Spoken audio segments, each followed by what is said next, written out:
धन्वन्तरिमादिदेवम्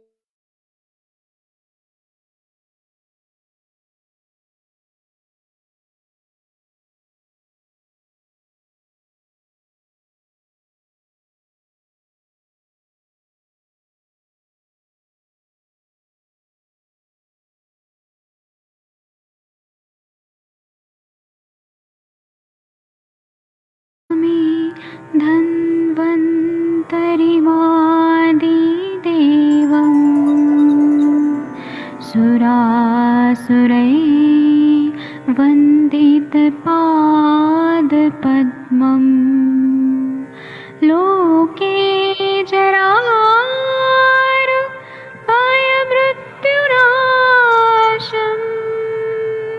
दातारमीशम् विविधौषधीनां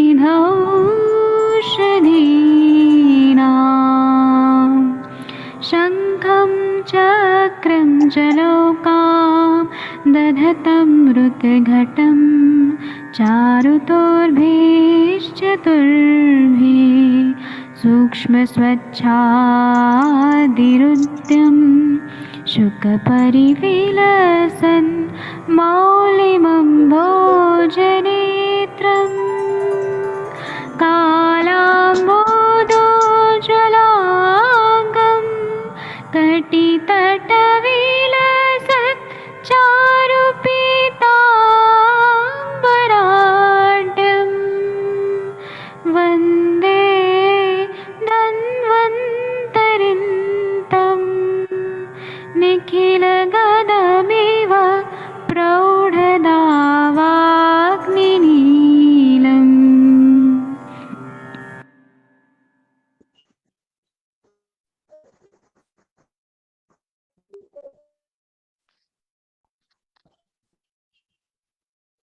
प्रणाम सभी लोगों को। मैं वैद्य अरविंद पाठक पुणे महाराष्ट्र से आप सभी लोगों का स्वागत करता हूं। मैं कुछ क्षमा प्रार्थी हूं कि मैं कुछ तो दवाई ला रहा था तो ट्रैफिक में अटक गया था, जिसकी वजह से 7 बजे का लेक्चर नहीं हुआ। उसके लिए मैं क्षमा मांगता हूं सभी से। और अभी हम लोग आइए संभाषण शुरू करते हैं।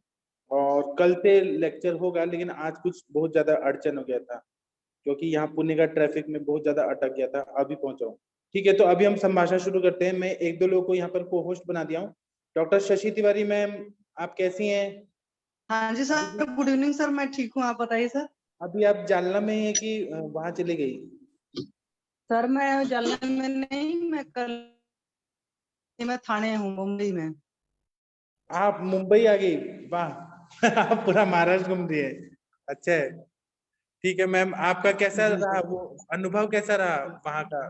तो सर अनुभव बहुत अच्छा था। वहाँ पे कुछ नया चीज सीखने को मिला, कृपया शेयर करिए ना मैम। सर अभी मैं बात करती हूँ। अभी मैं तुरंत नेक्स्ट में मंदिर से सारे दर्शन करके आई हूँ। मैं 10 मिनट बाद बात करती हूँ, मैं बोलती हूँ सर, बताती हूँ क्या क्या चीजें मैंने सीखा। ठीक है sir, okay sir, thank you. Doctor Shakti Mohan ji नमस्ते sir, how are you? Doctor Parminder ji कैसी हैं आप मैम? नमस्ते सर, ठीक हूँ अभी। हाँ, आपका तबीयत ठीक है? हाँ मैं आपका केस नहीं देख पाया। मेरे पास आज ओवर क्राउडेड बहुत सारा पेशेंट थे, बहुत ज्यादा थे पेशेंट। तो सर मैं कोई बात नहीं, आराम से आप मुझे गाइड कर दीजिए। कल मैं बताऊंगा, लेकिन मुझे माफ कर दीजिए, मैं आज का टाइम ही नहीं दे पाया। आज कोई बहुत बात ज्यादा नहीं। ओवर। ठीक हाँ है, आप कोई और केस बताना चाहती है तो बता सकती हैं, सोचिए तब तक। ये 1+ करके कौन आए हैं? जो भी 1+ करके आए हैं, कृपया अपना नाम बताइए प्लीज। 1+ करके कौन है? Hello hello. आप कौन है सर? नाम बताइए प्लीज। सर एक्चुअली मैं वो मेरे वाइफ का फोन खो गया, तो मैं कंप्यूटर साइंस ज्वाइन किया हूँ आप अभी है अभी। सर? ठीक है, डॉक्टर ठीक है, आदित्य बोल रहा हूँ सर।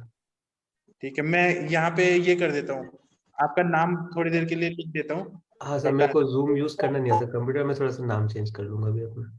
मैं ही कर लेता हूँ ताकि लोग कंफ्यूज ना हो कि कौन है। फिर वो मुझे पूछा जाता है कि ये कौन है, अननोन लोग। ठीक है, मैंने आपका नाम चेंज कर दिया। और ये राज पंचाल सर कौन है? पंचाल जी अपने बारे में बताइए, आप कौन है सर? पंचाल जी, आप पेशेंट हैं कि डॉक्टर हैं? जी मैं डॉक्टर हूँ। सर अपने अभी बारे में अभी कृपया BAMS बताइए। पास आउट है सर। अच्छा, कहाँ से पास आउट हैं आप? मैं हरियाणा PGI रोहतक से।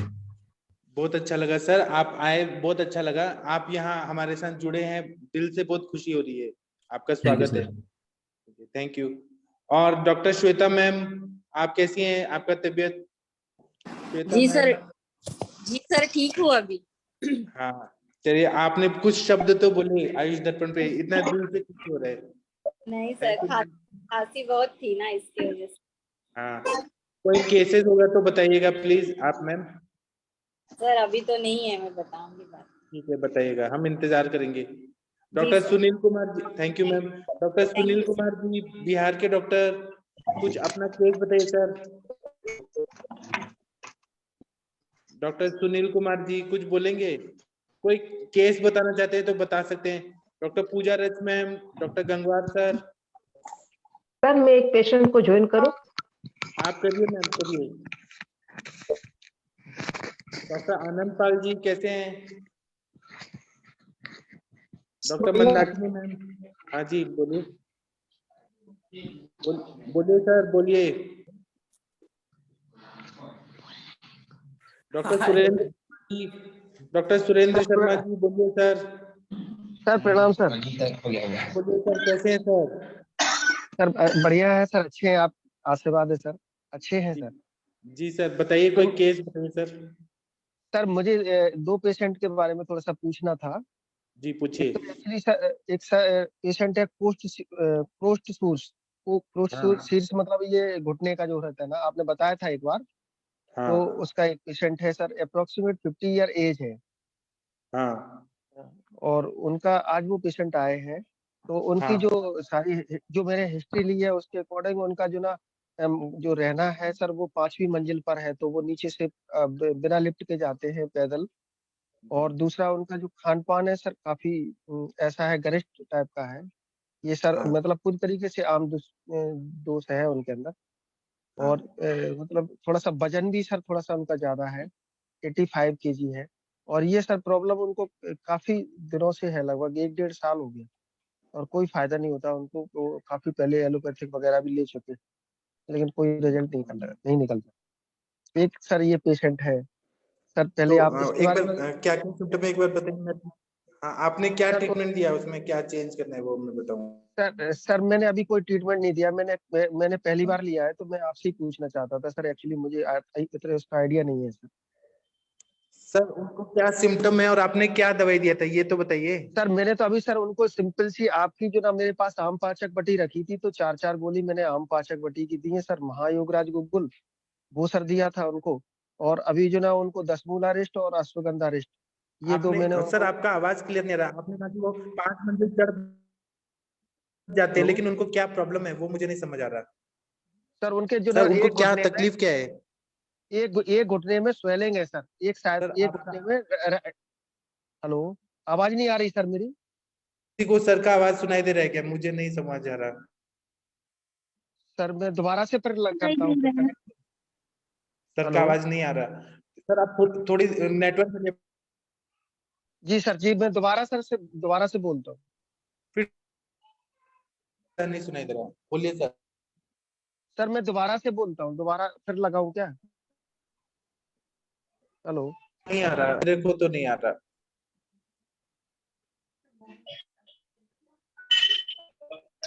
हेलो ठीक है, डॉक्टर हेलो हेलो डॉक्टर हार्दिक। सर, सर को नमस्कार। हाँ, आप कहाँ से हेलो बोल रहे हैं? हाँ सर, आप हेलो कहाँ से बोल रहे हैं? सर, दिल्ली से डॉक्टर हरीश बत्रा बोलिए बोल रहा बोलिए। हूँ। सर वो पेशेंट था ना सर, पांडु वाला और कामला कहाँ से वाला। बोल रहे हैं? इनका हेलो हेलो आवाज भी नहीं आ रहा है। आनंद पाल जी, हाँ सर। किसी को आवाज का कुछ हेलो प्रॉब्लम है? हेलो हेलो हाँ जी, बताइए हार्दिक जी, कहाँ से बोल रहे हैं आप? हेलो हाँ जी सर, बोलिए प्लीज, आपकी आवाज आ रही है, प्लीज बोले। हेलो हेलो सर डॉक्टर आनंद कौन सर मैं? हेलो हेलो आनंद, सुनाई दे रहा है आवाज, बोलिए सर। हाँ सर, वो कल एक पेशेंट के पता नहीं आज ऐसे ही चलेगा क्या समाचार? बारे में हेलो। और किसी को कुछ बोलना है? आदित्य सर आप बोलिए सर कुछ। सर एक डाउट था सर, ये आदित्य एथीरोस्क्लेरोसिस सर। जो होती है ना, एथीरोमा, हेलो आवाज आ रही है सर? हेलो। हाँ सर बोलिए। हाँ सर, जो एथीरोमा होता है ना, जो मतलब वेसल्स में जो आम जम जाता है सर, उसको हटाने के लिए क्या आम पाचक गणी देंगे सर?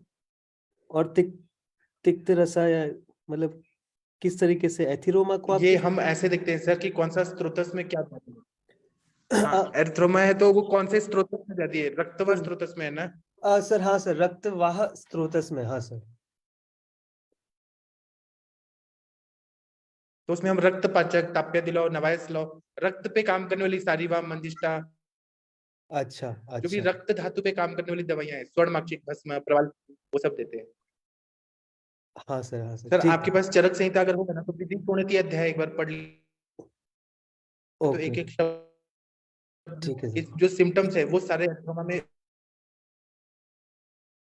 मैच होते हैं कुछ कुछ, जब सार्वधायिक लक्षण देखते हैं तो विधि शोणिति अध्याय में जो चिकित्सा बताइए ना वही करना है।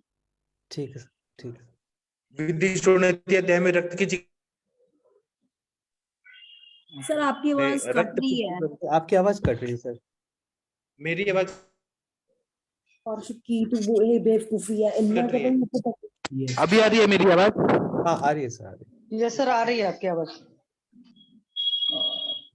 मैंने गल खानी ना खानी नहीं बेटा, रात ਨੂੰ ਇਹ ਖਰਾਬ ਤੁਸੀਂ ਛੱਡ ਦਿਓ ਇਸ ਨੂੰ ਜਾਣੋ ਐਵੇਂ ਇੱਕਦਮ। Hello sir. हाँ मेरी आवाज आ रही है क्या? हाँ सर, आ रही है। हाँ सर बोलिए।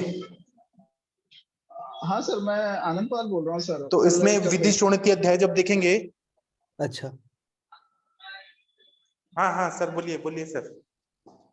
हाँ तो सर, वो एक पेशेंट से आपसे डिस्कस किया था, तो टाइम नहीं था इसके लिए ड्रॉप किया। तो वो पेशेंट आई हुई है, तो उसका इशू ये है कि वो 2 साल से मेरे से ट्रीटमेंट ले रही है।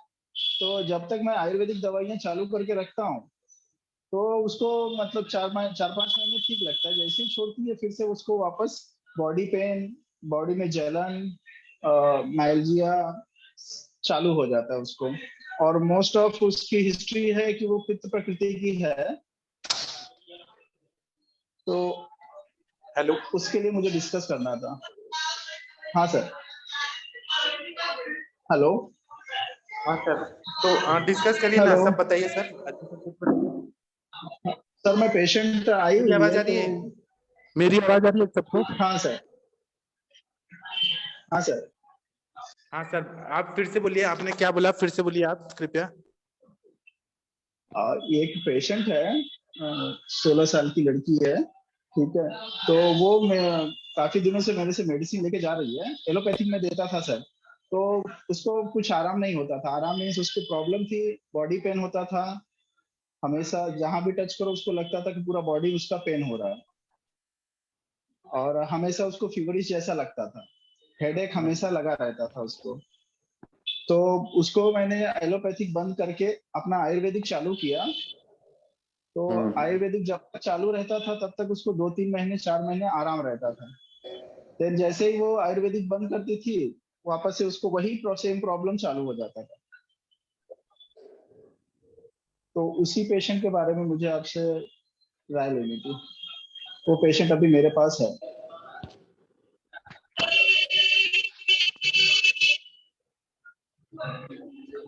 इन पे कोई ट्रीटमेंट बताइए कृपया। मेरा नेटवर्क का बहुत ज्यादा प्रॉब्लम हो रहा है, मेरा नेटवर्क क्लियर नहीं आ रहा।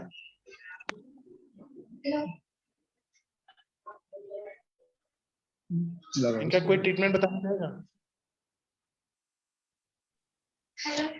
मेरा कुछ नेटवर्क का प्रॉब्लम हो रहा है आज।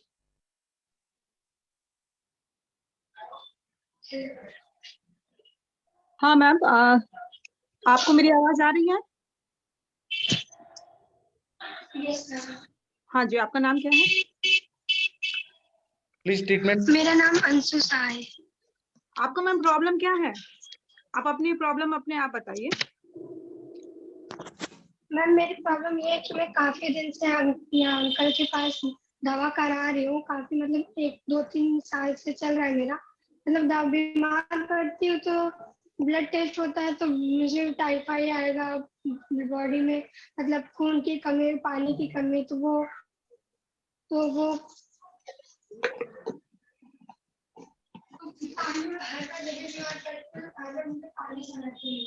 हाँ सर ये जो आपके पेशेंट है ना, इनका आवाज ना बड़ा दूर से आ रहा है। सर आप एक बार फिर से बता दीजिए जरा, क्योंकि ना यहाँ पे भी आवाज मेरे को भी रुक रुक के आ रही है और इनकी वीडियो भी पॉज हो जा रही है बीच बीच में। आप थोड़ा सा आप ही बता दीजिए क्लियरली। मैम हाँ जी मैम, वो ना आज नेटवर्क इशू है, मेरे यहाँ भी लग रहा है, पॉज हो रहा है, वीडियो पॉज हो गया है। बोलिए मैम, बोलिए सर, आप बोलिए बाहर आकर के।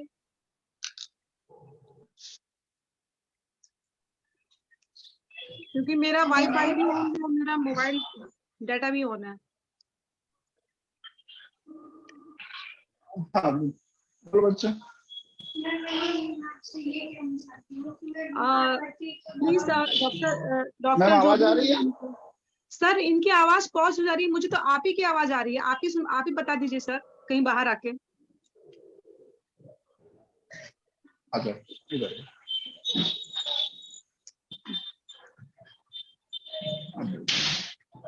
Hello ma'am. हाँ जी बोलिए। आ रही है मैम आवाज अभी? अभी हाँ, आपकी तो आ रही है।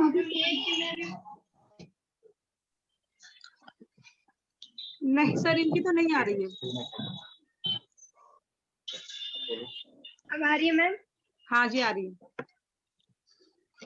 मैम मेरी प्रॉब्लम ये है कि मैं बीमार जब भी पड़ती हूँ तो मतलब यहाँ पर मैं अंकल के यहाँ 2-3 साल से आ रही हूँ, हर बार मतलब यहीं से मेरी दवा चलती है, मैं दवा लेती भी हूँ और मेरी दवा चलती है तो मैं ठीक रहती हूँ 6 महीने तक। उसके बाद फिर से मुझे वही सब चालू हो जाता है बीमारी, बदन में दर्द, हाथ पैर में जलन हो जाती, जलन जैसा ये सब हो जाता है।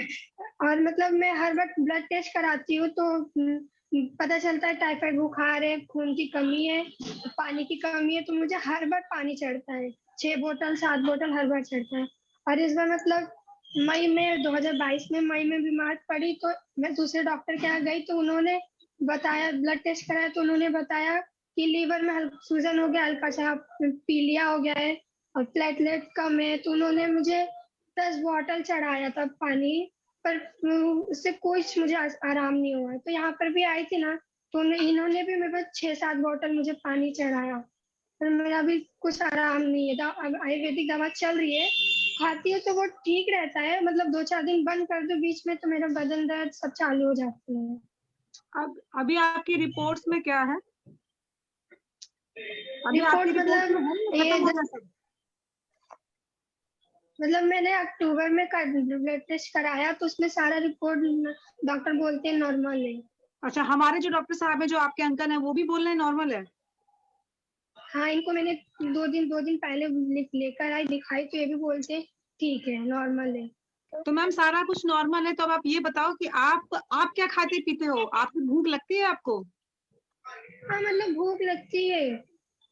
क्या मतलब लगती है? मतलब लगती है या मतलब कि मैं खा लेती हूँ, खाना आ गया तो सामने मुझे भूख लग गई, ऐसा होता है? या मतलब लगती है भूख? नहीं भूख लगती है, कभी कभार नहीं लगती है, मतलब ऐसा होता रहता है, बट भूख लगती है। और खाती क्या हो आप अगर आपको भूख लगती है तो? पहले मैं ये बीमार पड़ने से, मई के पहले से मैं तीखा बहुत खाती थी, लेकिन मई में बीमार पड़ी तो मैं तीखा कम कर दी हूँ। वही दाल चावल बाहर की चीजें कम खाती हूँ। अगर मैं बाहर की चीजें में पानी पूरी समोसा खा लेती हूँ तो उस दिन मेरा पेट दर्द चालू हो जाता है। तो क्यों खाते हो जब आपको ऐसा हो जाता है? तो आपको पता है कि आप इतना लंबा इलाज ले रहे हो और फिर भी आपको हो जा रहा है ना? तो मैं बहुत कम खाती हूँ, कभी कभार महीने में एक बार हो गया अच्छा तो ये हो गया, बताओ मतलब मुझे, आपको क्या पसंद है सबसे ज्यादा? आपको क्या पसंद है जो अभी आप खा रहे हो? अभी तो मुझे घर का खाना पसंद है। घर के खाने में क्या? घर के खाने में दाल चावल सब्जी रोटी, और सब्जी में जैसे कटहल की सब्जी मुझे ज्यादा पसंद है। अच्छा, तो कटहल की सब्जी, अब आप कहाँ कहाँ के रहने वाले हो? मैं नाला सोपारा की रहने वाली हूँ। क्या ये महाराष्ट्र में है? Yes ma'am. अच्छा, वो अभी वहीं पर ही हो, प्रेजेंटली आप वहीं पे भी हो? हाँ मतलब मैं नाकी गोराई नाके पे मतलब अंकल के यहाँ आई हूँ। हाँ मतलब यही ना कि टोटल आप महाराष्ट्र के हो, पैदा भी वही हुए हो, अंकल का घर भी वही है ना? नहीं नहीं नहीं, हाँ, पैदा मैं गांव में हूँ। कहाँ है गांव आपका? गांव मतलब मेरे गांव का नाम कोठुआ है, जिला पोस्ट है आरा में, मतलब आरा में रहती हूँ, जिला मेरा आप आरा बिहार है। की रहने वाली हो? हाँ बिहार की रहने आरा वाली हूँ। बिहार की रहने वाली हो, ठीक है। Yes, तो आप यहाँ पे कितने साल से रह रहे हो अभी? मैं यहाँ पर लगभग 12 साल से यहाँ पर रह रही हूँ। अच्छा, और आपकी उम्र क्या है अभी? अभी मेरी उम्र 16 चल रहा है। अच्छा, 16 चल रही है। तो आपको कटहल बहुत पसंद है, इसके अलावा और क्या बनता है आपके घर में? दाल क्या बनती है? क्या? दाल दाल दाल जो खाते हो, चोखा वोखा खाते हो आलू का? Yes ma'am. हाँ, तो दाल क्या खाते हो? अरहर की दाल? मतलब मूंग मसूर तीनों मिला मिला हुआ दाल रहता है रोजाना? हाँ रोजाना, कभी कभार सब्जी चावल बनता है, वरना दाल रोज बनता है। ठीक है, और क्या? और मिठाई वगैरह नहीं पसंद है आपको? नहीं मीठा वगैरह नहीं खाती हूँ, कभी कभार थोड़ा बहुत जिलेबी बाहर की खा ली, वरना वो भी नहीं, मीठा और नहीं खाती हूँ। गुड़, तिल, गजक, तिल का और तिलकुट तिल वगैरह? हाँ, तिलकुट खाती हूँ, थोड़ा बहुत तिलकुट खाती हूँ। और मेवे वगैरह? मेवा वो सब नहीं खाती हूँ। मेवा नहीं खाती। तिलकुट कितना खाती हो? थोड़ा ज्यादा नहीं, मतलब मन भर गया तो रख दिया मतलब। और पानी क्योंकि पानी मीठा पसंद। पानी कितना पीते हो? पानी पीती हूँ, बट पापा बोलते हैं कम पीती है। अच्छा, प्यास लगने पे तो पीती हो? हाँ प्यास लगने पर पीती हूँ। अभी आपको पेशाब में कोई जलन वगैरह तो नहीं है? ये बार बार होना नहीं कुछ होगा? पेशाब में जलन नहीं है। हाँ लेकिन इस बीच में ना मुझे पानी, मेरी बॉडी से पानी आता था बहुत ज्यादा, तो मैं यहीं से दवा ले रही थी। हाँ, तो वो जो सफेद पानी आता था, सफेद था या पीला था? नहीं सफेद था। बदबूदार था, दही जैसा था, या फिर वो नाक के जैसा लिबलिबा? नाक के जैसा? नाक के जैसा था?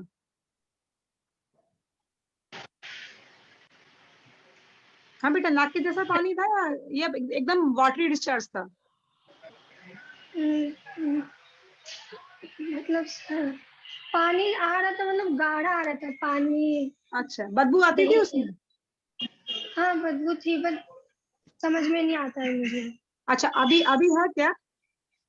नहीं अभी नहीं है। और पीरियड्स आए आपके? हाँ ये 20 तारीख के डेट है। टाइम पे आते? हाँ टाइम पे आते हैं। अच्छा, पीरियड्स के टाइम कोई जलन वगैरह हाथ पांव में होना या कुछ ऐसा दर्द वर्द तो नहीं होता? नहीं दर्द नहीं था, कब बस पेट दर्द करता और कमर। बस वो भी बंद हो जाता है पीरियड्स आने के बाद, है ना? हाँ। अभी अभी क्या प्रॉब्लम है आपको? अभी प्रॉब्लम ये है कि मेरा पूरा बदन दर्द करता है, पूरा हाथ, मेरे हाथ पैर की तहती होते हैं ना, ये जलते हैं। अच्छा, हाँ तो फिर मेरे को तो जो समझ में आ रहा वो यही है कि कहीं ना कहीं पित्त से आवृत, मतलब पित्त आवृत वात, या मतलब मुझे तो इतना अच्छा नॉलेज नहीं है, लेकिन आवृत है कहीं ना कहीं, आवरण है पित्त से वायु का। तो आप अपने अंकल को बुलाइए, अंकल को बुलाइए ना। आप नहीं समझेंगे। Hello yes ma'am. हाँ सर, आपने क्या क्या ट्रीटमेंट दिया सर? मैंने इनको मैम पटादी काढ़ा दिया था, और कामदूधावटी, और ये द्राक्षा रिस्ट और दसमूला रिस्ट। और इसके अलावा कुछ? नहीं इसके अलावा तो कुछ नहीं मेरे को तो नहीं। सर विरेचन दीजिए ना सर, देखिए उसको पित्त है, और वो उसका आहार विहार देखिए सर, ना कटहल खा रही है, तिल वगैरह खा रही है सर, वो हेतु बंद कराइए सर उसका। हाँ। तो शोधन तो मेरे हिसाब से तो सर ओके। शोधन चलेगा पक्का, इसको विरेचन तो देना ही पड़ेगा आपको। Okay done ma'am. तो है ना सर? विरेचन और के लिए सर की विरेचन वटी है जो। सर वो देखिए उसका तो मुझे कोई एक्सपीरियंस नहीं है, हमारे और वैद्य बता देंगे। लेकिन मेरे हिसाब से जो बता रही हूँ कि इनको विरेचन देना पड़ेगा, प्लस इनको जो बार बार शरीर में दर्द रह रहा है, तो सर वो वायु का मार्ग अवरुद्ध है। तो उसके लिए आपको, आपके यहाँ पंचकर्म है तो फुल बॉडी मसाज वगैरह, इसको सुवेदन वगैरह, बस्ती वगैरह भी दिलवा दीजिए। अर्चना मैम शायद गाइड करेंगी। और सर दूसरा कि ये तो है ही है, साथ में सर क्या कहते हैं, आहार विहार बंद कराइए। और ये जो इनका ये ल्यूकोरिया वाला प्रॉब्लम है सर, इसको भी ट्रीट कीजिए। क्योंकि अगर ल्यूकोरिया वाली प्रॉब्लम रहेगी ना सर, तो ये कुछ भी खाएगी, कुछ भी करेगी ना, वो वीकनेस लगा ही रहेगा सर। राइट। है ना सर? बाकी और Yes. बेसिक आप लोग बताइए सर को।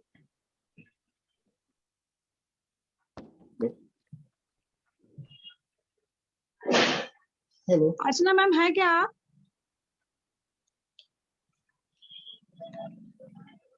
हेलो अर्चना मैम। अर्चना मैम नहीं है। कोई भी मैम, कंचन मैम? जी मैम। हाँ मैम बताइए ना मैम, आप बताइए। एक्चुअली मैंने केस ना अभी जस्ट सुना, मुझे समझ मतलब क्या केस है मैम? मैम ये गुड़िया है, इसको दर्द होता है पूरे शरीर में, और इसको पहले ये अपने अंकल के यहाँ आई हुई है, अंकल को दिखा रही है। तो जब भी टेस्ट कराती थी तो इनको टाइफाइड होता था और बुखार वगैरह भी रहता था, कभी लीवर का प्रॉब्लम भी कुछ था। अभी इनको ल्यूकोरिया है। तो अभी सारी रिपोर्ट्स नॉर्मल आई है, लेकिन अभी इनके शरीर में दर्द है और इनको वाइट डिस्चार्ज की प्रॉब्लम है और हाथ पांव में जलन है मैम। जी तो और यहाँ इनका पे आहार में मैम ये क्या नाम है, थोड़ा सा तला भुना खाती है, थोड़ा सा तिल वगैरह खाती है, और ये क्या नाम है, कटहल खाती है। तो आहार विहार भी इनका ऐसा ही है। तो मैम जी। आप गाइड कीजिए। हाँ, यहाँ पे तो आपने जैसे विरेचन बोला वो तो बहुत ही अच्छा काम करेगा, पर मैं लाइन ऑफ ट्रीटमेंट बताती हूँ। जैसे यहाँ पे पत्रांगास बहुत अच्छा काम करेगा, पुष्यानुक चूर्ण वगैरह भी दे सकते हैं तंडुलोदक के साथ। हम चंद्रप्रभवटी भी यहाँ पे चला सकते हैं, और प्रदरांतक लोह भी दे सकते हैं, ताप्यादि लोह भी दे सकते हैं। और जैसे कि इन्हें थोड़ा सा हाइजीन के बारे में भी समझाना पड़ेगा, और डाइट के बारे में भी। जैसे आपने बोला उनको कि जैसे कटहल प्रकृति तीनों दोषों को बढ़ाने वाला होता है, तो यहाँ पे उसका अगर सेवन ज्यादा हो रहा होगा तो यहाँ पे हमें उसे भी बंद करना है। जैसे योनि रोग तीनों दोषों के सिवाय होते ही नहीं है, मतलब इसमें वायु का संबंध तो सबसे ज्यादा आता है, वात दोष का इन्वॉल्वमेंट सबसे ज्यादा होता है। पर यहाँ पे ना कफ और पित्त वाली भी संतृप्ति लग रही है, मतलब फिर भी हमें तीनों दोषों को ही पकड़ के जाना है। वात का अनुलोमन भी करना है उनको, कुछ ना कुछ ऐसे, जैसे गंधर्व हरिकी है या फिर त्रिवृत लेहम है, मतलब नित्य विरेचन भी होते रहे, ऐसे भी आगे के लिए सोचना है। तो फर्स्ट लाइन ऑफ ट्रीटमेंट जैसे इनका, जैसे आरोग्य वर्धिनी भी चला सकते हैं। यहाँ पे दीपन पाचन होना बहुत जरूरी है। और थोड़ा सा लंघन भी कराइए यहाँ पे। तो क्योंकि कैसे है ना कि संतर्पण वाला व्याधि है, तो हमें थोड़ा सा लंघन भी यहाँ पे कराना पड़ेगा। Okay ma'am. बाकी आप अगर बस्ती के लिए सोच रहे हो तो बस्ती चिकित्सा वगैरह जो भी पंचकर्म करते हैं वो ज्यादा अच्छे से गाइड कर पाएंगे यहाँ पे। जी ओके मैम।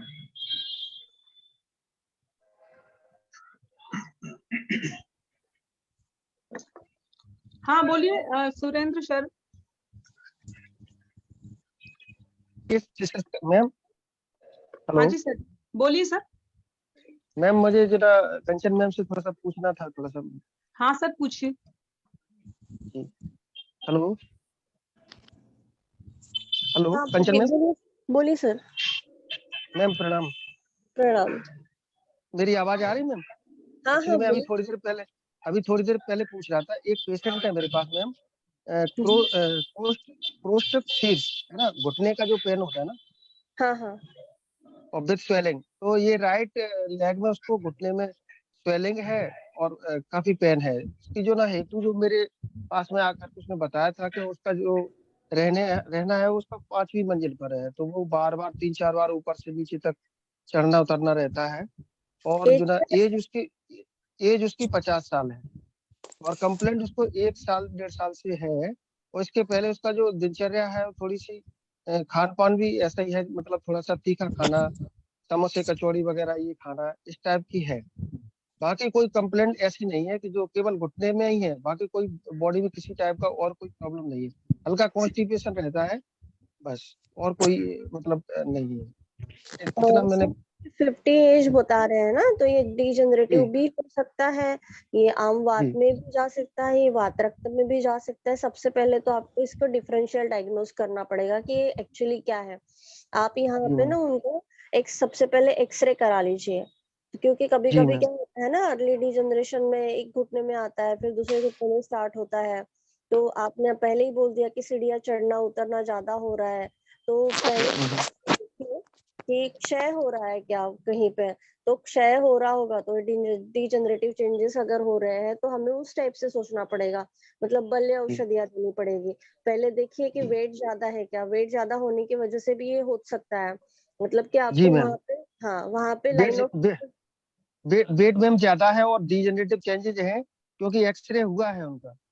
हाँ तो फिर सर आपको वेट रिडक्शन और थोड़ा सा यहाँ पे आपको जैसे कि अस्थि क्षय हो रहा है तो हमें अस्थि को अच्छा करने के लिए बल्य औषधियाँ वहाँ पे ऐड करनी पड़ेगी, जैसे कि संधानीय द्रव्य है, या फिर लाक्षादि गुग्गुल, यहाँ पे आप मेदोहर गुग्गुल भी ऐड कर सकते हो वेट के लिए, आभा गुग्गुल दे सकते हो, जैसे महावात विध्वंस है, प्रवाल पिष्टी है, गोदंती भस्मय है, ये ऐड कर सकते हो। ये तो रीजनरेशन प्रोसेस स्टार्ट करेगा सभी। और अभी ज्यादा पेन होगा तो आप पीड़ांतक वटी का यूज करिए, पीड़ांतक वटी काफी अच्छे से पेन को कम करती है। आप जानू धारा भी कर सकते हो, स्नेहन स्वेदन वहां पे कर सकते हो, एक जानू बस्ती भी आप कर सकते हो वहां पे, तो काफी अच्छा लाभ मिल जाएगा सर।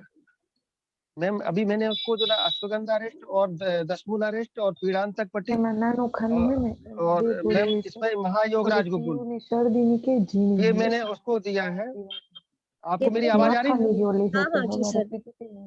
और इसमें मैंने बृहद बात चिंतामणि रस का हाँ ये आप पता नहीं बीच में क्या हमारी आवाज, कौन बात कर रहा है है। बीच में? प्लीज आप म्यूट करिए आपको। जी जी मैम इसमें बृहद बात चिंतामणि रस और मैंने महायोगराज गुगुल ये मैंने उसको ऐड किया है। और ये मैंने मतलब अभी आज के ट्रीटमेंट में मैंने उसको ये दिया है। मैम मैंने कहीं पर पढ़ा था इसमें लता करंज का कोई यूज है क्या? सर लता करंज जैसे लेखन कार्य करेगा ना, लेखनीय गण में भी है लता करंज, मतलब ये वेट रिडक्शन के लिए आपको काम में आएगा। मैम इसके जो पैर पे स्वेलिंग है ना हाँ हाँ तो वो स्वेलिंग में इसका कोई यूज है लता करंज का क्या? हाँ सर, दीपन पाचन भी करता है और लेखन करता है, तो क्लेद हटाएगा तो स्वेलिंग जरूर कम हो जाएगा। तो मैम इसका कैसे यूज करेंगे थोड़ा सा बता सकते हैं? आपके पास टैबलेट है क्या सर लता करंज की, या फिर कैसे है, मतलब आप चूर्ण फॉर्म में देना चाहते हो, कैसे देना चाहते हो? मैम मैं तो चूड़ी फॉर्म में दे सकता हूँ टैबलेट तो इधर नहीं मिलती।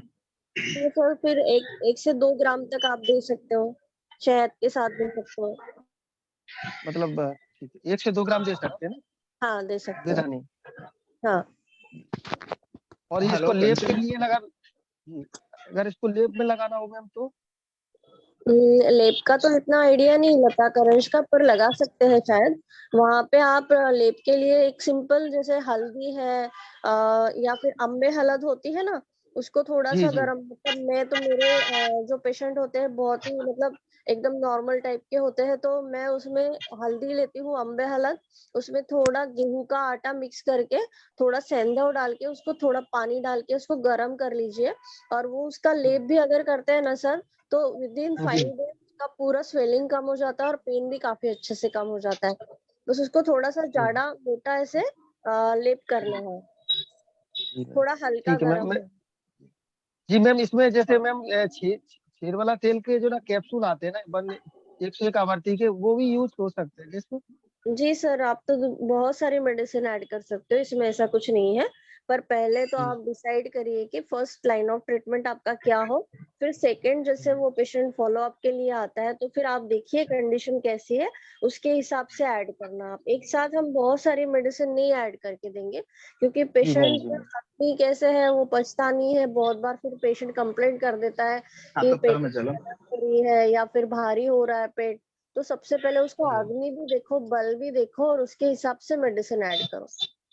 जी मैम मैंने इसमें एक मैं बताना भूल गया मैम इसमें सर की जो आम पाचक बेटी है मेरे पास है तो मैंने वो 4 4 टैबलेट उनको दी है खाने के लिए सही है ना?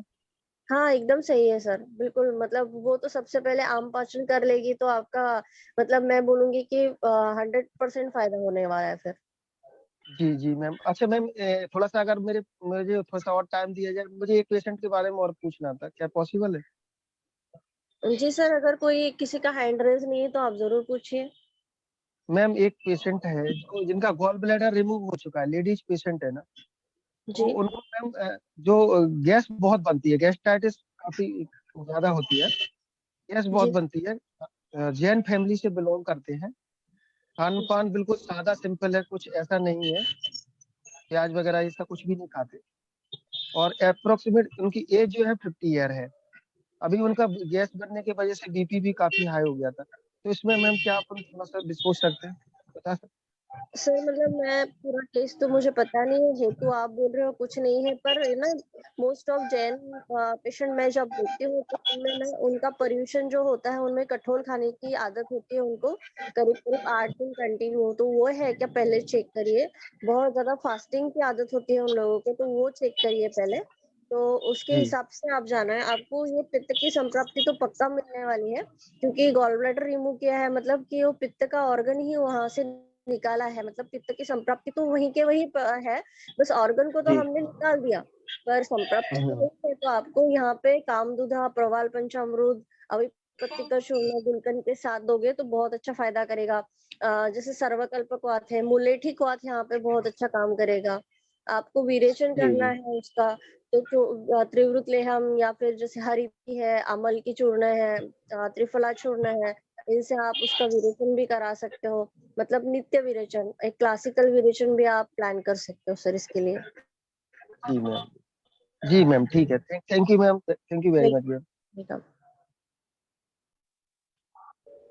कंचन कंचन मैम, जी बोलिए। मैम जो बच्ची थी उसका तो अभी ल्यूकोरिया का ट्रीटमेंट तो मैंने कर दिया था, उसको अभी है नहीं ल्यूकोरिया का प्रॉब्लम। जी हाँ, लेकिन वही है उसका कि हमेशा बॉडी पेन तो रहता ही है। तो वही ल्यूकोरिया का जो आपने क्वेश्चन आगे चूर्ण और प्रद्रांतक लौह ये सब बताया, तो ये सब देना है कि नहीं? अभी तो सर, अगर वाइट डिस्चार्ज तो है नहीं ना सर मैम? व्हाइट डिस्चार्ज अगर नहीं है तो उन्हें रसायन खिलाइए सर। स्त्री रसायन जैसे होता है ना, स्त्री रसायन खिलाइए। चंद्र प्रभावटी, मतलब कोई भी रसायन खिलाइए तो वो बॉडी पे चला जाएगा फिर सर। रसायन में मतलब मैं कौन सा यूज कर सकता जैसे हूँ? I don't know. अगर मैं मेरे साइड से बोलूँ तो रसायन, स्त्री रसायन वटी आती है हम लोगों की, चंद्र प्रभा वटी आती है, ये भी आप हाँ, चलाओगे तो भी फायदा हो जाएगा सर। Okay ma'am. तो लघु इसके बसंत साथ मालती और दे दीजिए। Okay okay ma'am. और मतलब सिरप में कुछ, ये तो मैम टैबलेट हो गया ना? तो सर सिरप में आप दशमूला अरिष्ट के साथ दे सकते हो, द्राक्षारिष्ट, द्राक्षासव, मतलब आसव अरिष्ट भी ऐड कर सकते हो थोड़ा सा। उसका यकृत के लिए भी अच्छा रहेगा, पाचन अच्छा हो जाएगा। तो वहां पे, और वो बल्ले का भी काम करेगा, द्राक्षासव, द्राक्षारिष्ट। अच्छा, और ये बॉडी हमेशा हमेशा हीट रहती है तो मैंने परिपाठा भी काढ़ा दिया था। हाँ कोई बात नहीं सर, अभी तो मुझे लगता है कि अगर कोई प्रॉब्लम है ही नहीं, तो बस जस्ट बॉडी पेन हो रहा है तो रसायन की आवश्यकता है, कि वो फिर से ओके रिएक्टिव ना हो, और इसमें रसायन काम करेगा। और बाकी अभी जो छोटी बड़ी तकलीफ बची हुई है उसको निकालने के लिए भी काम करेगा। Okay ma'am, okay. और डॉक्टर साहब, मुझे आपको ना इसमें कुछ एडवाइस करना था। आप ना वो जो लड़की है 16 इयर्स वाली ना, जितना मुझे समझ आया उसका, तो मुझे ऐसे लगता है कि आपको ना उसको जैसे वैश्वानर चूर्ण या ये अविपत्तिकर चूर्ण 3-4 दिन दीजिए। उसके बाद ना उसको ओके पटोल आदि कषायम स्टार्ट करवा दो। Okay ma'am.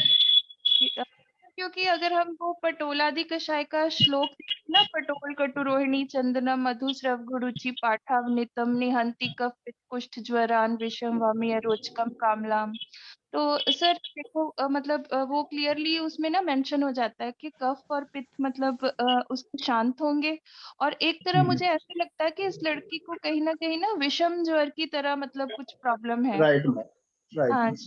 तो वो मायोजिया वगैरह भी उसका सेटल होगा। और जैसे इसने बताया था कि पहले अभी मुझे थोड़ी सी लिवर की डिसफंक्शन भी हो गई, अब वो श्लोक में वो वामी या रोचकम कामलाम ये भी आता है। तो मेरे ख्याल में इसका ये काम ना पटोलादि कषाय से हो जाना चाहिए। ओके। आप इसको जरूर मतलब ट्राई कर लेना रस चिकित्सा देने से पहले, शायद इसी से वो सही हो जाएगी। Okay ma'am, thank you ma'am. Oh you are welcome sir. Ma'am मेरा पेशेंट एक ज्वाइन है। हेलो, हाँ मेरा पेशेंट ज्वाइन है। गीता मैम बोलिए। डॉक्टर रचना मेरा पेशेंट ज्वाइन है अभी।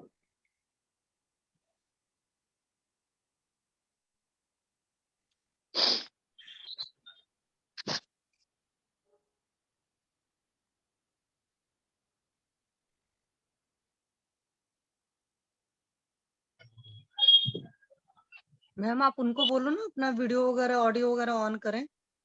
ओके।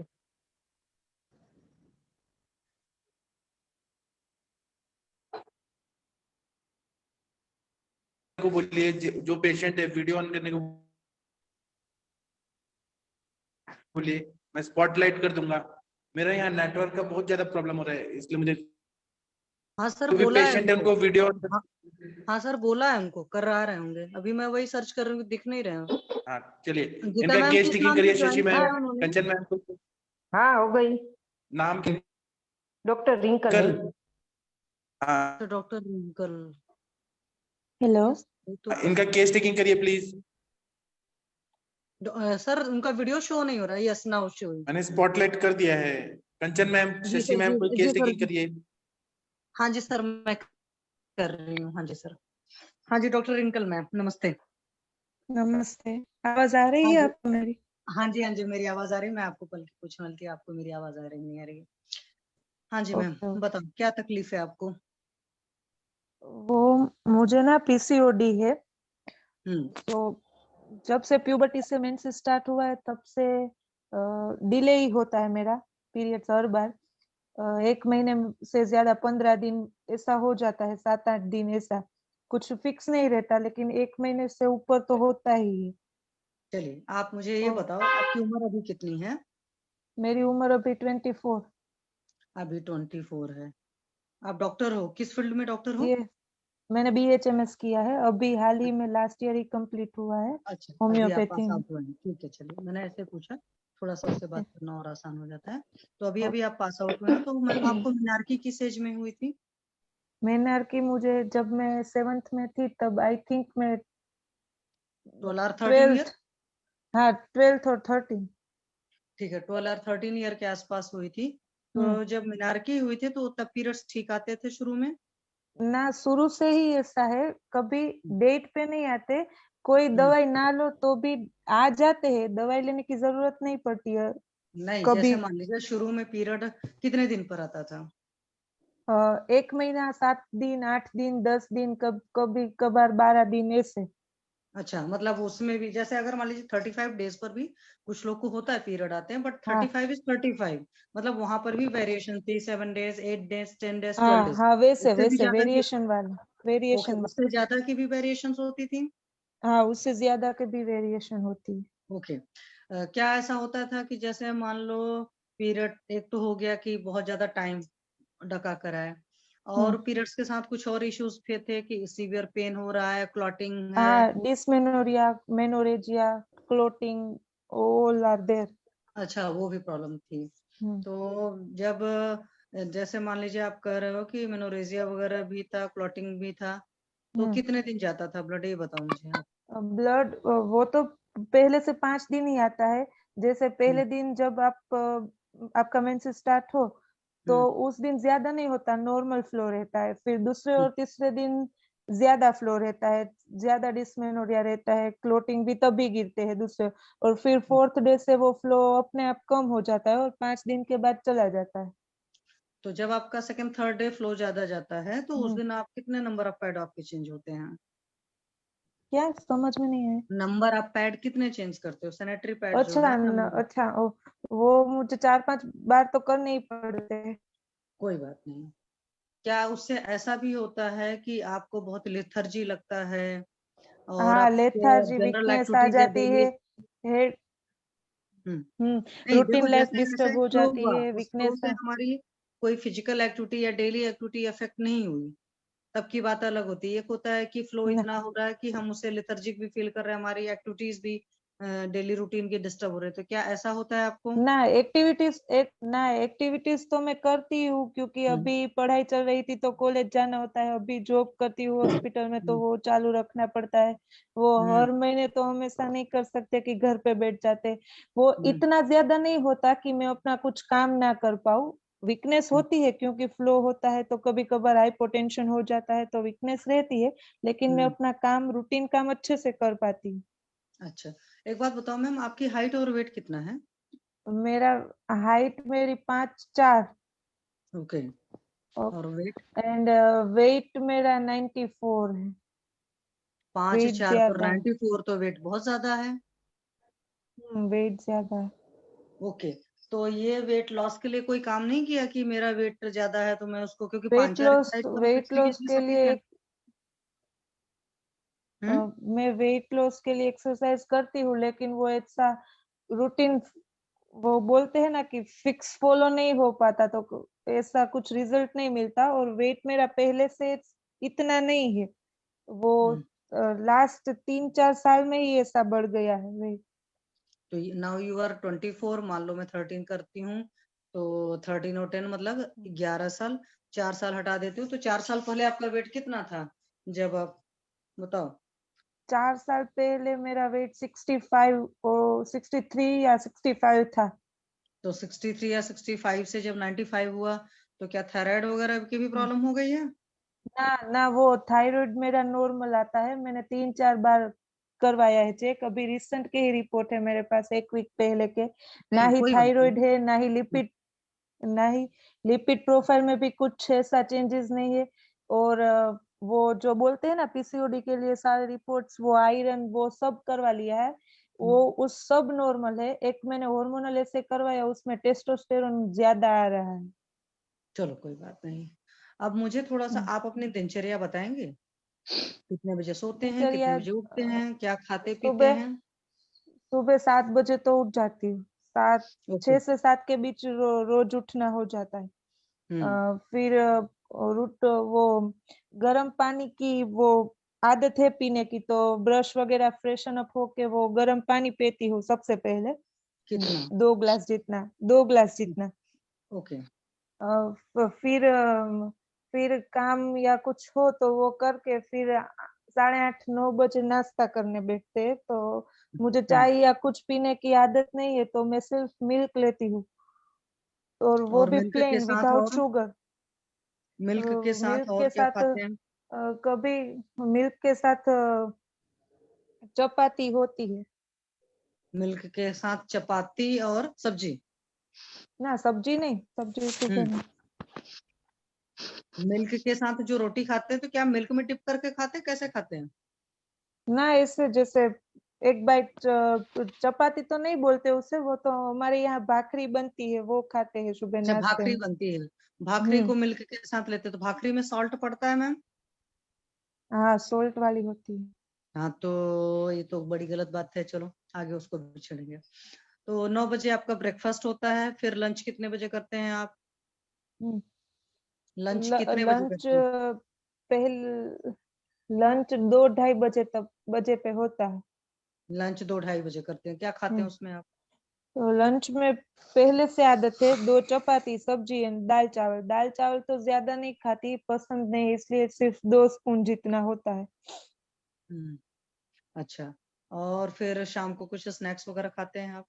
हाँ, इवनिंग को कभी कभार बाहर का भी कुछ खाना हो जाता है, नाश्ता या कुछ। और घर पे रहते हैं तो फ्रूट्स वगैरह, और ऐसा ही कुछ बाहर का कभी कभी खा लेते हैं। ठीक, अभी मैं सब पूछूंगी आपको, डोंट वरी। डिनर में कितने बजे करते हैं?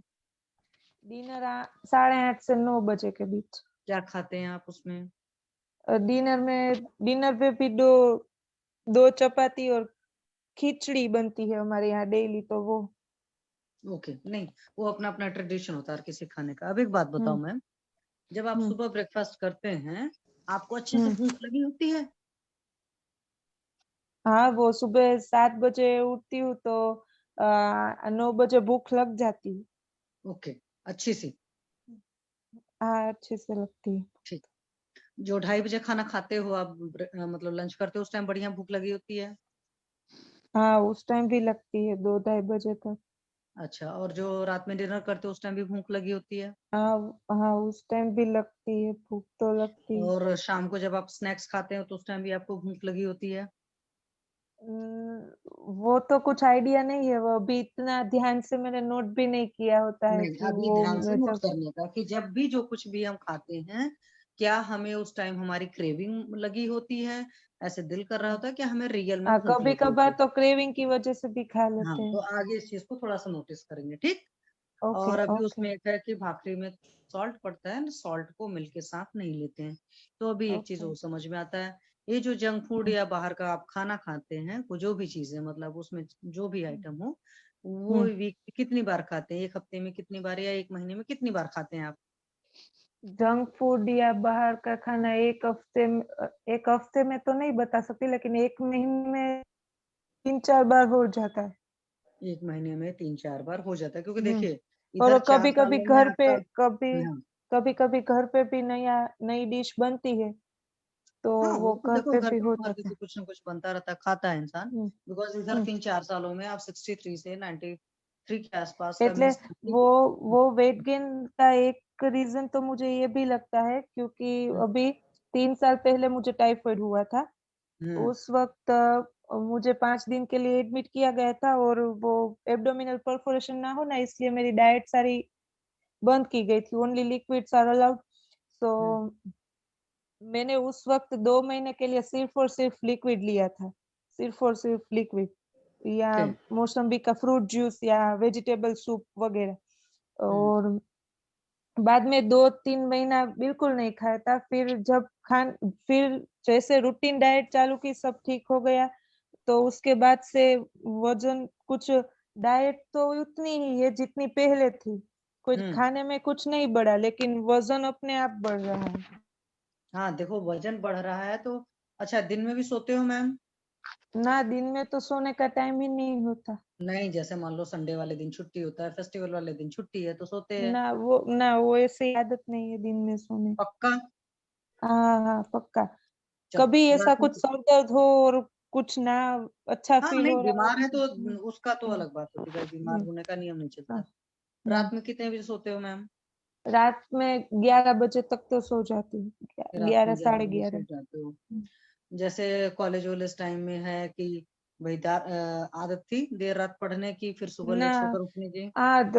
जब एग्जाम रहती थी तब देर रात तक पढ़ते थे, 2-2:30 बजे तक, सुबह 4 बजे उठ के पढ़ते थे। हम्म तो वो तो 10-15 दिन का गेम होता था कि और हाँ। लंबा 2-2 3-3 महीने का? वो बस 2-3 महीने का होता था, रीडिंग टाइम जितना रहता था अच्छा, उतना दो होता तीन था। महीने का मतलब हर सेमेस्टर एग्जाम के टाइम में हम्म, ये होना हम्म, है ना, पर सिक्स हम्म। मंथ पर इस तरह 10th की से चीजें। लेके आज तक, 10th फिर 11th 12th साइंस की है, उसमें भी एग्जाम के टाइम तो ऐसा रहता है, और फिर कॉलेज के 5 साल। अच्छा, एक बात बताओ, ये जो हम्म, कोई मेडिको हो, हम्म, फिर थोड़ा सा पढ़ने का भी ज्यादा रहता है, तो क्या जो पढ़ाई हम्म। करते थे मतलब बिंदास मस्त होकर पढ़ते थे कि टेंशन लेकर स्ट्रेस लेकर पढ़ते थे? स्ट्रेस लेके पढ़ते। हाँ, એટલે वो तो फिर ऐसा तो कुछ नहीं है, मैं पढ़ाई में तो अच्छी हूँ, लेकिन फिर भी एग्जाम के टाइम तो सबको स्ट्रेस रहता है। हाँ रहता है। एक होता है कि कुछ लोग थोड़ा स्ट्रेस लेते हैं, कुछ लोग इतना ज्यादा लेते हैं कि परेशान होते हैं, क्योंकि हाँ। डिस्मेनोरिया वगैरह के पीछे कहीं ना कहीं ये सारी वजह भी हमारा हम्म। स्ट्रेस भी। वो तो एक मैं बात कुछ बताओ जैसे। ज्यादा ही सीरियसली ले लेती हूँ हर बात को। अच्छा, मतलब हर बात दिल को लग जाती है? हाँ, हर बात दिल को लग जाती। ओके, तो गुस्सा ज्यादा आता है कि कम गुस्सा आता है? गुस्सा पहले ज्यादा आता था जब हम्म स्कूल में थी, फिर बाद हम्म में मालूम हुआ कि गुस्से से अपना ही नुकसान होता है, तो गुस्सा आता तो है अभी, लेकिन एक्सप्रेस करना कम कर दिया है। अच्छा, एक्सप्रेस करना कर दिया, उसको पीना शुरू कर दिया है ना? हाँ, वो कभी कभार तो ऐसा आप हो जाता है कि बोलते नहीं है, चलता है, जाने दो, तो मैम ऐसा आपके हो। होम्योपैथी में पढ़ाते हैं बीमारियों को कैसे, क्या क्या? हाँ, हाँ, वो मुझे सब मालूम है, लेकिन वो कहते हैं ना, ह्यूमन नेचर की बेसिक वो टेंडेंसी। नहीं, मेरा कहने का मतलब है कि जब हमें ये पता है कि गुस्सा पीने का नहीं, तो गुस्से को हम रेगुलराइज करते हैं ना, मतलब इधर से उधर हम चेंज करते हैं सिस्टम को। ये मेरा कहने मतलब है।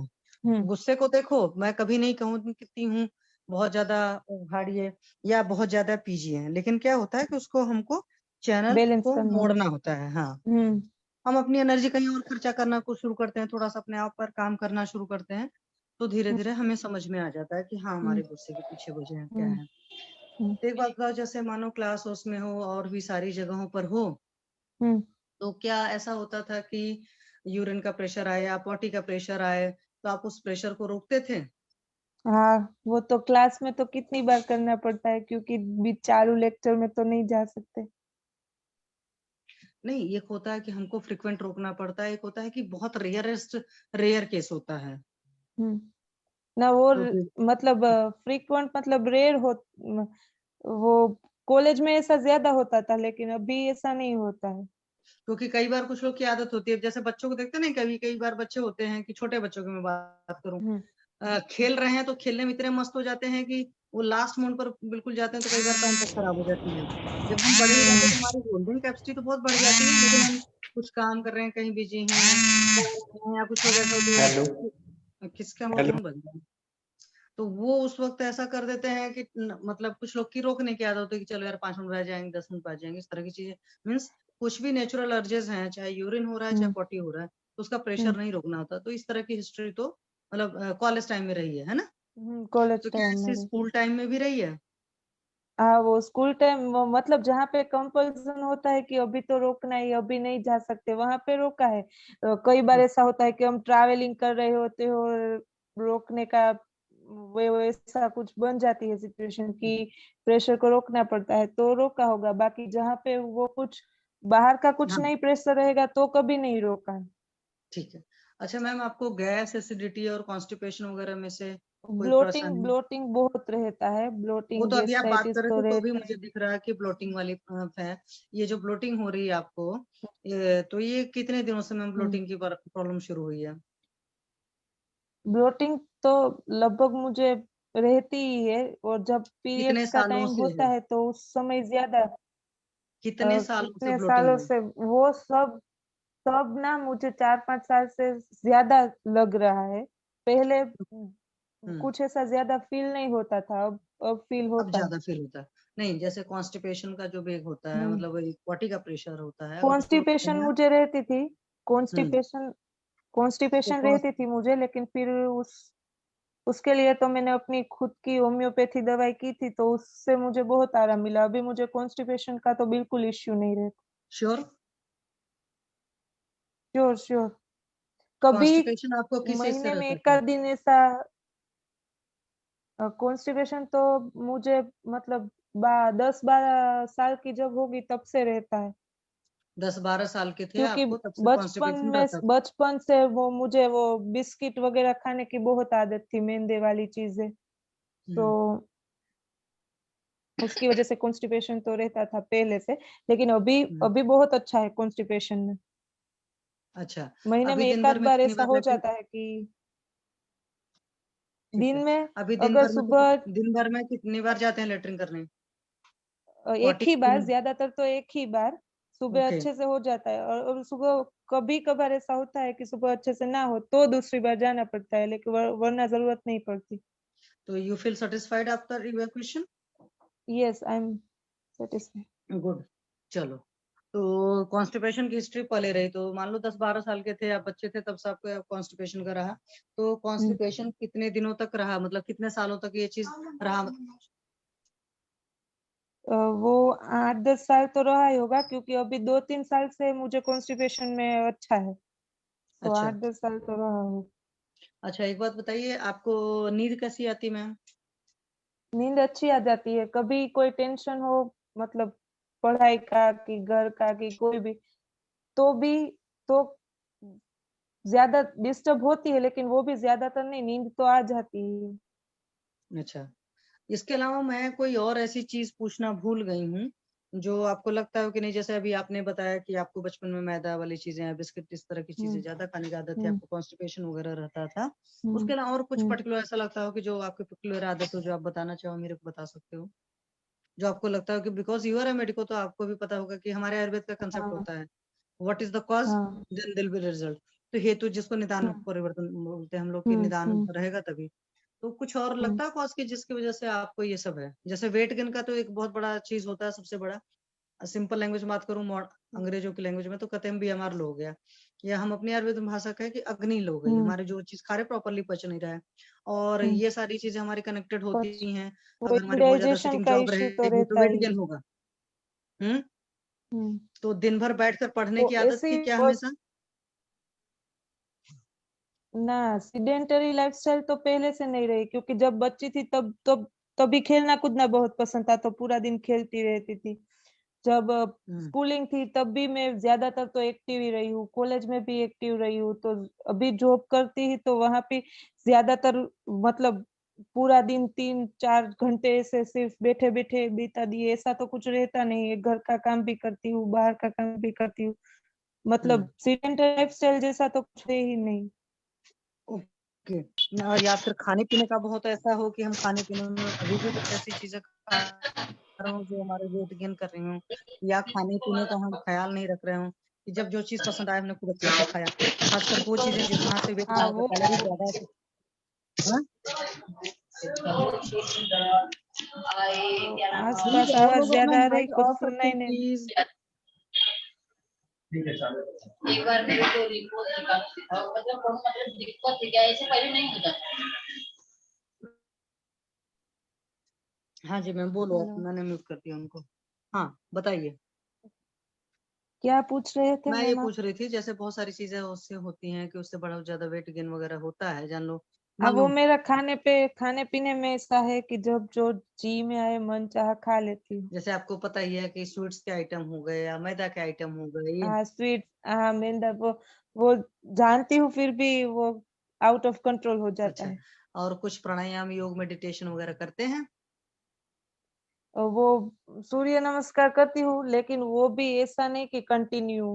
अच्छा, तो थोड़ा सा उसके लिए इच्छा शक्ति डेवलप करिए और होने लगेगा, ठीक है। हाँ वो और मान लो चीज ओके। नहीं हो पा रही जिस दिन, तो उस दिन वॉक कर लिया, मतलब कुछ ना कुछ थोड़े सा। क्या होता है ना, कहते हैं ना कि अच्छा काम करने के लिए थोड़ी शुरुआत में मेहनत ज्यादा करनी पड़ती है, फिर एक बार वो अच्छी सी हाँ आदत में पड़ जाता है तो फिर धीरे धीरे हम अच्छा काम करने लगते हैं, ठीक है। चलिए, हम्म हमारी तरफ हम्म से मैम लगभग हो गया। अभी और किसी डॉक्टर को कुछ भी पूछना होगा तो आपसे पूछेंगे, ठीक है। Okay okay. पाठक सर, मेरी तरफ से हो गया है। किसी और को भी कुछ पूछना है तो प्लीज पूछें। किसी को कुछ पूछना है तो पूछ सकते हैं। यहाँ पर मेरे इधर नेटवर्क प्रॉब्लम हो रहा है बहुत ज्यादा जियो का। किसी को कुछ पूछना है? कोई बात नहीं सर। आप हेतु संप्राप्ति को जोड़ के बताइए ना मैम, क्या आपको समझ आए?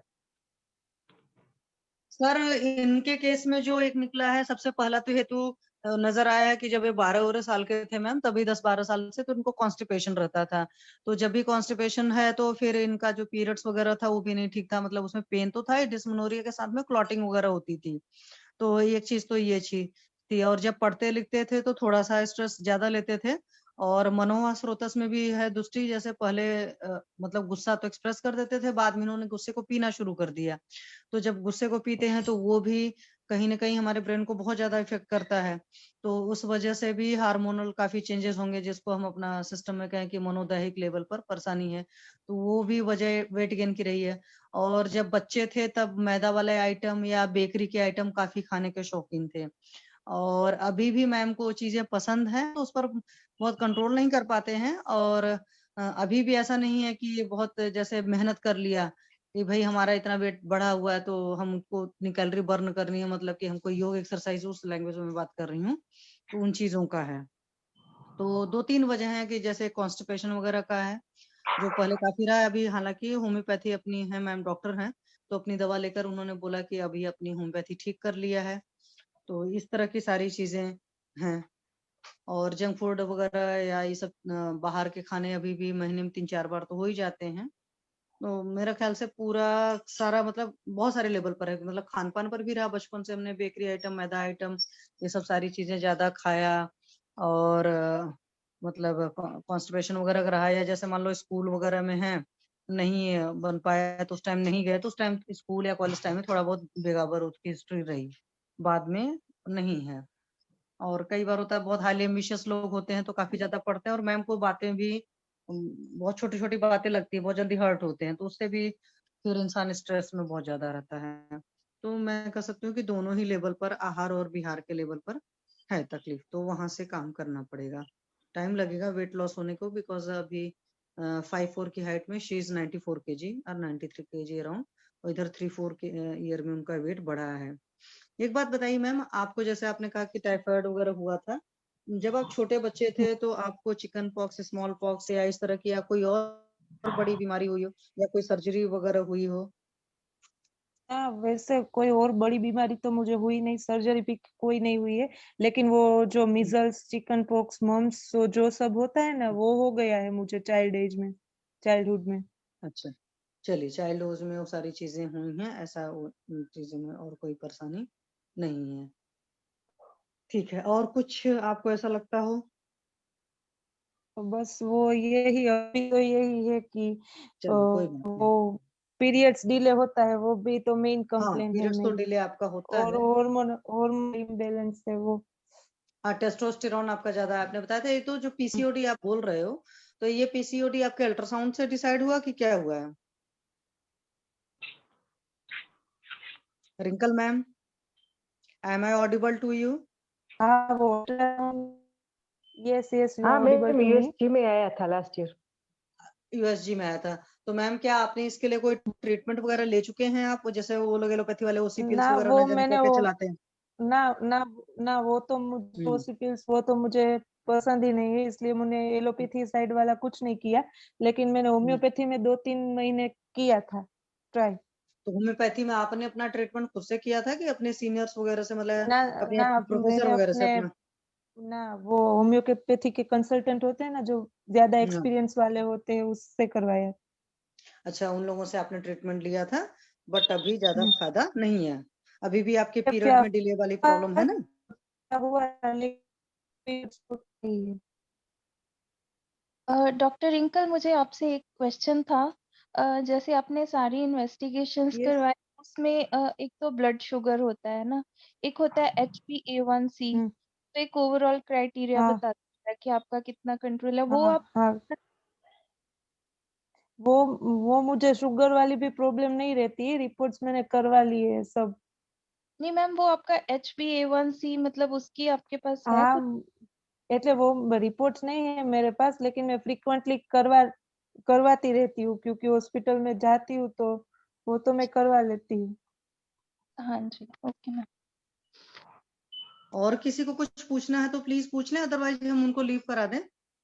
मैम, मुझे इनको कुछ सजेस्ट करना है। हाँ मैम, बोलो आप प्लीज।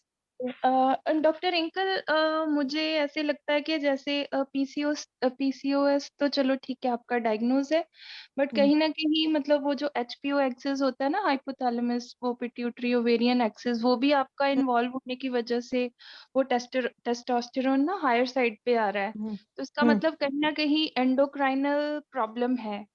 और अगर हम आयुर्वेद में देखते हैं ना, तो इसमें ना लिकोरिस, जो आप अपने नॉर्मल हम कहते हैं, हमारे यहाँ तो यष्टि मधु बोलते हैं, तो जो लिकोरिस है ना, तो उसका बहुत अच्छा एंटी एंड्रोजन इफेक्ट है। अगर आपके टेस्टोस्टेरोन लेवल्स हाई जा रहे हैं, तो आप ना किसी भी, जैसे हमारे ग्रुप में सीनियर डॉक्टर हैं, तो आप उनसे पूछ के ना, जो जिस भी मेडिसिन में लिकोरिस हो काफी अच्छी मात्रा में, तो आप एक वो स्टार्ट कर सकते हैं। और सेकंड मैम, जो अभी की रिसर्च है ना, तो उसमें हमारे यहाँ यशद भस्म होती है, मतलब जिंक, मतलब जो आप नॉर्मल उसमें बोलते हो, तो जिंक के भी बहुत ज्यादा एंटी एंड्रोजेंस इफेक्ट है। तो वो तो आप मतलब सीधे एज सच यशद भस्म ले सकते हो, या कोई भी योग जिसमें ना जिंक हो, तो ये दो चीजें आप ओके। स्टार्ट कर सकते हैं। इससे आपके ना एंडोक्राइन लेवल्स जो है फ्लक्चुएट हो रहे हैं, उन पे असर आएगा, और आएगा धीरे धीरे, बट आएगा। और मे बी आपका जो विसरल फैट है जितना जमा हो गया है, तो वो भी इन दोनों चीजों से ना सेटल होके, तो आपका वेट भी एक नॉर्मल उसमें आएगा। तो एंडोक्राइन के पार्ट पे देखें तो आयुर्वेद में ये इन दो चीजों का बहुत अच्छा मतलब रिजल्ट है। और थर्डली ना डॉक्टर साहब, इसमें एक वो ना स्पेयरमिंट होता है, एक तो वो छोटे वाला होता है ना पुदीना, एक जिसके बड़े पत्ते होते हैं, उसको ना स्पेयरमिंट बोल देते हैं। तो आप उसकी मतलब, जैसे हम लेमन लेते हैं, तो आप उसको मतलब के जो लीव्स है ना वो डाल के एक आधी बारी मतलब वो टी अपने दिनचर्या में स्टार्ट कर सकते हैं। ये तीनों चीज आपके ना मतलब टेस्टोस्टेरोन लेवल्स को स्टेबल रखेंगी और मे बी रिवर्ट बैक भी कर दें। मुझे बस इतना बताना था। Okay, thank you ma'am. Ma'am you're welcome. रिकल मैम, आपको भूख वगैरह अच्छी लगती है? यहाँ भूख लगती है मुझे। चलो, और उसके अलावा कोई तकलीफ नहीं? यूरिन वगैरह में तो कोई प्रॉब्लम नहीं है ना? ना, यूरिन में तो कोई प्रॉब्लम नहीं, लेकिन एक मैं बताना भूल गई। वो ल्यूकोरिया वाला इश्यू रहता है। लिकोरिया वाला इशू मैम आपको कब से है? वो भी मतलब सब मुझे प्यूबर्टी से ही, मेंसेस के बाद से ही ये सारे प्रॉब्लम होना अच्छा, शुरू हुआ है। ओके। तो अभी वो वाटरी डिस्चार्ज है कि कर्डी डिस्चार्ज है? ना, वो वैसे थिक येलोइश डिस्चार्ज होता है, फाउल ठीक है, स्मेलिंग भी होता है। फाउल स्मेलिंग भी होता है। तो क्या उसमें इतना डिस्चार्ज होता है कि आपकी मतलब पैंट वगैरह गीली होती है, कि सिर्फ पैंटी पर थोड़ा स्टेन ही पड़ता है? हाँ, वो स्टेन होता है। स्टेन होता है, इतना मतलब गीला नहीं होता कि आपको चेंज करने का लोड हो, है ना? ना, इतना गीला नहीं होता, लेकिन स्टेन होता है।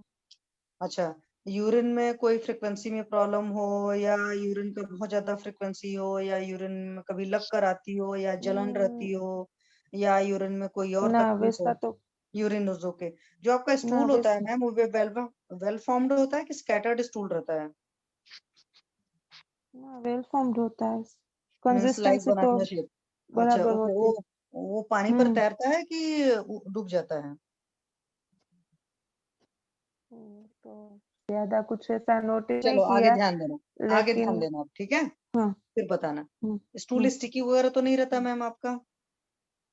कभी कभी ऐसा रहता है, कभी कभी। कभी कभी वो स्टूल स्टिकी रहता है।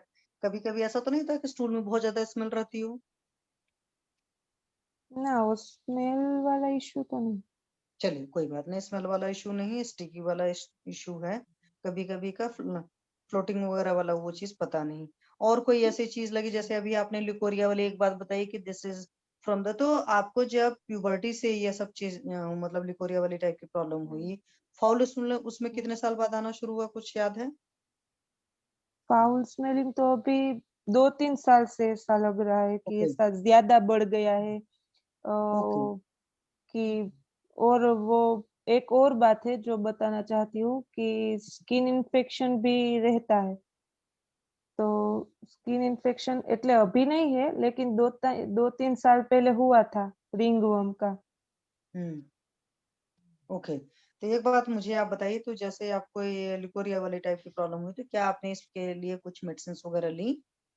वो जो कम होता है, जब ऐसा बोधर नहीं करता तो कुछ नहीं करती, लेकिन फिर वो इचिंग बढ़ जाए या बर्निंग रेडनेस ऐसा कुछ होने लगे तो मेडिसिन लेती हूँ, लेकिन वो तो फिर एलोपैथी साइड हो जाता है, तो वो तो सिम्टोमेटिक लेते हैं, बाद में आराम मिल जाता है। तो एलोपैथी क्यों लेते हैं? आप होम्योपैथ के डॉक्टर हैं, तो आपके अपने होम्योपैथ में ऑप्शंस नहीं उस चीजों के लिए? उसके ऑप्शंस तो बहुत सारे हैं। देन वो वो तो अभी नहीं, देखो, क्या कह सकते। एटलीस्ट आपको हर्बल चीजें खाने का कोशिश करना चाहिए। हाँ ठीक हाँ, है, वो तो मैं आयुर्वेद समझ गई। हर्बल है, इंडिया के हो, हम्म और होम्योपैथ के खुद हम्म हो, क्योंकि एटलीस्ट आपको, मैं नहीं कहूंगी कभी भी कि अब उसमें मान लो ईचिंग वगैरह हो रही है, तो सबसे पहले हम्म आपको खुद ही पता है कि हाइजीन का ख्याल रखना है। और ईचिंग हो रही है तो हाइजीन तो ईचिंग की मेंटेन एक, करती हूँ। हाँ, ईचिंग का एक बहुत और वजह होती है कि ड्राइनेस है।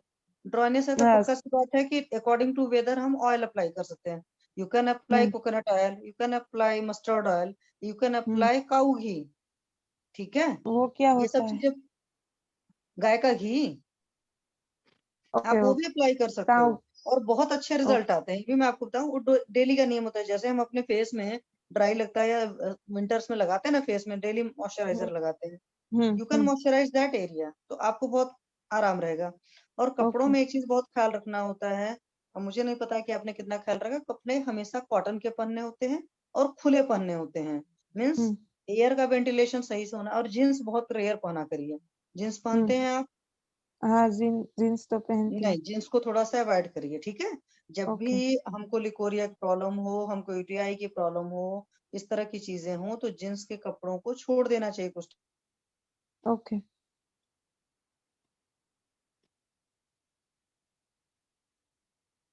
मैम थायराइड तो नहीं था ना आपको? ना, थायराइड नहीं। Very good ma'am.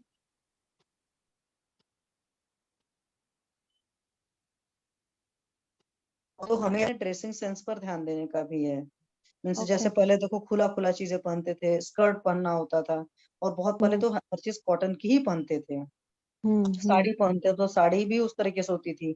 फिर सलवार लोगों ने खुली पहननी शुरू करी तो भी होती थी, बाद में लेगिंग्स वगैरह आ गई, टाइट लेगिंग्स आ गई, फिर जींस तो माशाल्लाह है ही। तो इन सब सारी चीजों पर, लेकिन अगर मान लीजिए किसी को तकलीफ है, जिसको नहीं तकलीफ होती ठीक है, लेकिन जिसको तकलीफ है उसको अवॉइड करने का, ठीक है मैम। तो थोड़ा सा आप जीन्स वगैरह कम पहनेंगे, खुले कपड़े पहनेंगे, और please use only cotton clothes. Synthetic कपड़े नहीं पहना करो आप, इस बात का आपका ख्याल रखिए। तो स्किन की प्रॉब्लम का थोड़ा सा आप इससे भी होगा। और ये जो आपने कहा ना, आप भाखरी खाते हो अपने दूध के साथ में, तो भाखरी नहीं चलेगी दूध की, मतलब मिल्क के साथ में कोई भी सॉल्टी आइटम आप नहीं खाएंगे, ठीक है। इस बात का आपका ख्याल रखेंगे। और जो भी खाना पीना है कि जिस भी वक्त खाते हैं, मतलब जब भूख लगेगी तो खाएंगे, प्यास का भी पानी का भी है, जब प्यास लगेगी तो पानी पियेंगे। और थोड़ा सा वर्कआउट करेंगे सनलाइट में, जैसे सुबह सूर्य निकला है तभी के टाइम वॉक करना हो गया, सनबाथ जिसको कहते हैं।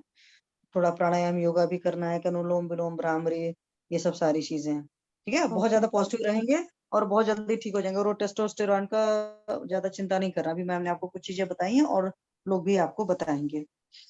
तो सर मैम को लीव करा दिया जाए, पाठक सर। हाँ मैम कराइए, टाइम भी होने जा रहा है ना। हाँ इसीलिए मैं पूछ रही हूँ, आपका मतलब बता दिया जाएगा, तो मैम आप लीव कर जाओ, ठीक है मैम। ओके। और एक ओके बात मैम। वो बताना चाह हम लोग कल बात हाँ करेंगे। हाँ बता दीजिए, हाँ बताइए। एक बता दीजिए, फिर हम कल बात करेंगे। ओके। वो टेस्टोस्टेरोन की वजह से वो उसके जो सारे सिम्टम्स होते हैं ना, वो भी आने दिखते हैं, जैसे अनवांटेड मैम फेशियल सुनो, हेयर। पहले दिमाग से स्ट्रेस निकाल दो।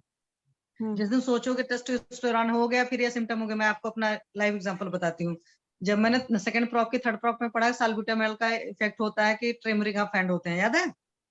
मैंने मुझे कुछ प्रॉब्लम हुई, मेरे डॉक्टर ने लिखा साल्ब्यूटामॉल, मैंने एक गोली खाई थी और मुझे फीलिंग आने लगी। जब आप एहसास कर लोगे ना कि टेस्टोस्टेरोन बढ़ा है, इसके ये फीचर आ रहे हैं, वो पक्का आने शुरू हो जाएंगे। तो ये सब कुछ भी नहीं सोचना है, वो कुछ नहीं होता, ठीक है। टेस्टोस्टेरोन बढ़ता है, वो कम भी हो जाता है। आयुर्वेद के फल गृह खाएंगी ना, और हाँ पुष्पधन खाएंगी, ठीक हो जाएगा। हाँ, तो वो कोई आपका ट्रीटमेंट बता दिया जाएगा, ठीक है। Okay okay. वो सिंपल है, वो हाँ तो ठीक हो जाता है। तो अभी हम थैंक सेशन बंद करते हैं, कल फिर ओके मिलेंगे। थैंक यू, प्रणाम सभी लोगों को, गुड नाइट, शुभ जी सर, रात्रि। थैंक यू सर, प्रणाम सर।